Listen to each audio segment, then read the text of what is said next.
In this video, I'm going to teach you how to automate deal flow in HubSpot. So for this, you need to create a new workflow. You can just go to the automation option available right here onto this page, and here we have automation. Proceed to click onto this workflows in order to create a workflow. Onto this spot, let's click onto this create workflow option. You can start from scratch from template or with AI. For example, let's choose right here this option. Let's choose with AI. And you can chat with AI right here to help create your workflow. But if you want to start from scratch, you can also click on this right here and click on from scratch option. So on some cases, the workflow that you want is not available onto the HubSpot, so you can start on here on scratch as well. Onto this, you just need to set the trigger.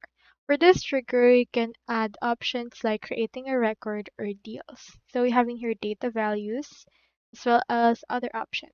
So for a trigger, let's choose right here this form submission. You can search for a specific trigger that you want. I'll choose form trigger, and you can choose a form or any form. Then after that, you can actually add criteria or edit it right here. So once you're done with this particular part, next thing you need to do is you just need to actually add another action. After this, you can add right here the creation, like creating a record, and you can choose to add in here another option. So continue adding until you have your actual deal pipeline, such as creating records, creating tasks, and sending emails, and just save your workflow once you're done. So that's all there is today, and I hope this video helped you out.